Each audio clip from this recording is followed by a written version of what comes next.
Hey guys, welcome to Walking Christian. It's been a little while since I've done a video, but today I kind of just want to make a quick video on meditating on the face of God. Might sound a little weird. You can't see God's face, but it's actually what King David in the Psalms commands us to do. So I'm just going to read a passage here real quick from Psalms 105:4, and this is what it says. Look to the Lord and his strength. Seek his face always. But what does that mean? We can't see his face, right? That goes without saying. But what it's emphasizing there is his character, who he is, right? And when we contemplate in who he is and the effects of who he is in terms of what he creates, right? We can see that through creation. Now, there's a story that really impacted me quite a bit when I was in a moral philosophy class, and I actually have it right here. And it's in this book, The Moral Life. I'm not sure if you guys can read that, but it's called The Great Stone Face by Nathaniel Hawthorne. Now, before I spoil anything, because I'm going to summarize that pretty briefly, and it's been a little while since I've read it, so I might butcher it a little bit.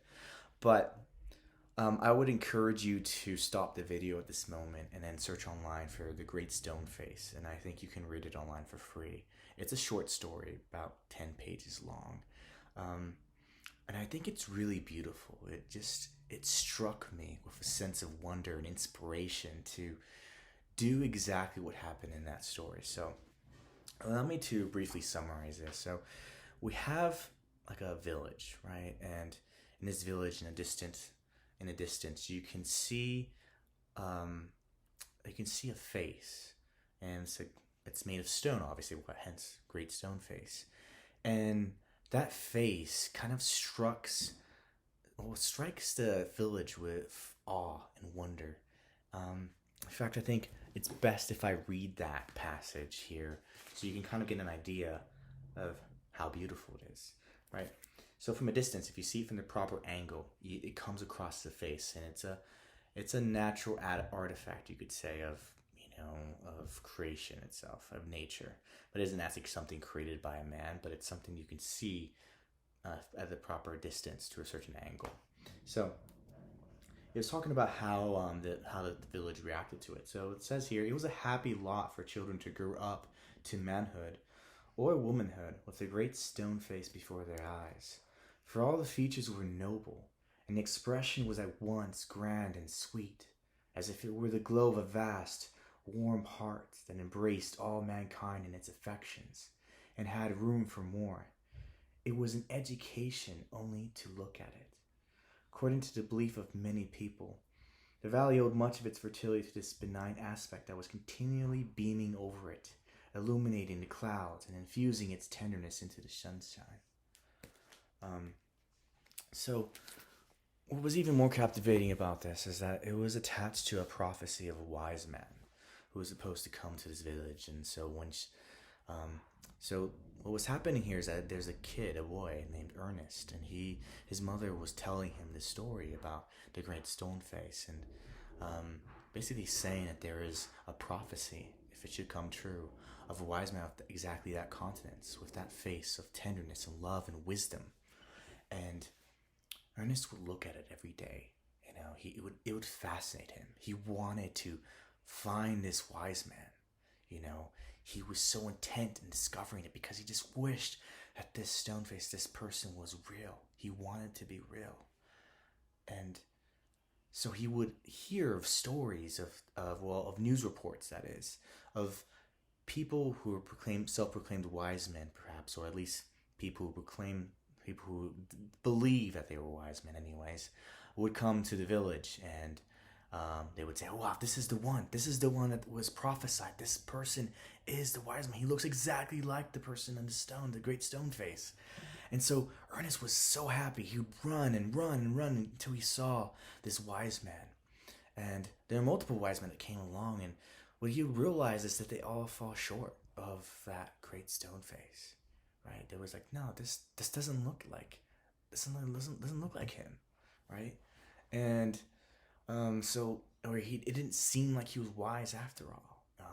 It was killing flawed with his character, perhaps.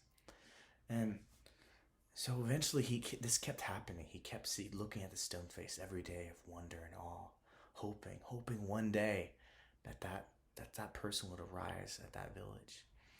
And at the age of like, he got old, he had so many, I don't know, he had so many years he lived searching for this wise man, and he didn't find it. And so I think at the end of the days, the village realized, at the very end of his day, I believe, the village realized that he had acquired the face and the countenance of that great stone face, and he didn't even realize it, right? That he was the wise man to come. And what's so profound about that is there's quite a bit, quite a bit that's profound about that. I think the great stone face is a metaphor of the embodiment of perfection, of goodness, of something that inspires you to be something greater than you can ever be, right? That you've ever imagined. And I think that's exactly what Christ is. When we truly seek Him with a full heart, should we not be filled with such awe, with such passionate, fearsome desire? Like you're just falling in love, right? And you want to be like that. You want that. Full of virtue and truth and righteousness and wisdom. I think that's what we all want to some extent, right? As much as it's mixed up with sin, but we want that.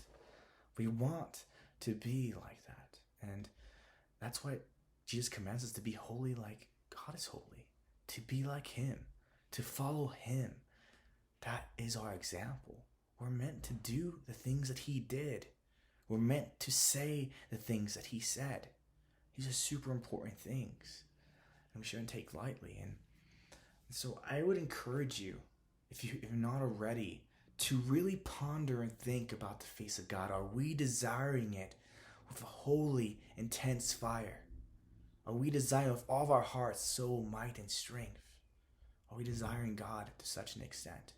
If we're not, then I submit that we are not doing as we ought to, and we're missing out on this. God's face is beautiful, and it may be hard to really kind of recognize that because it seems so abstract. It seems like some distant, far away kind of thing.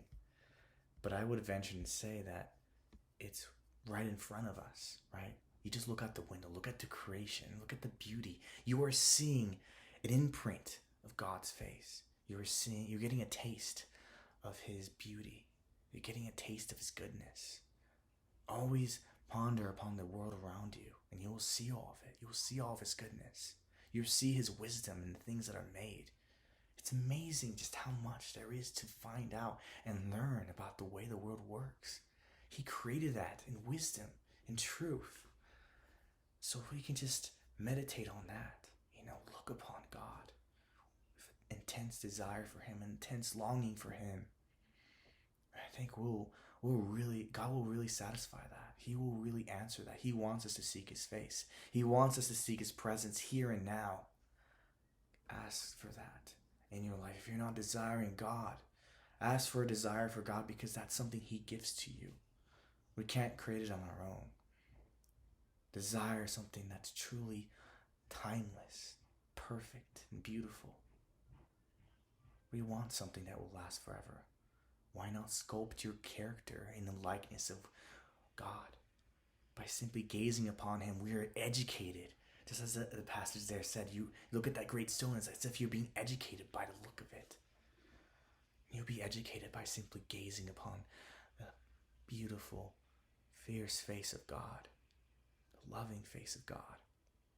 And that just means to ponder on His attributes and who He is and His character, knowing that He's there. He's closer to you than the very veins of your neck.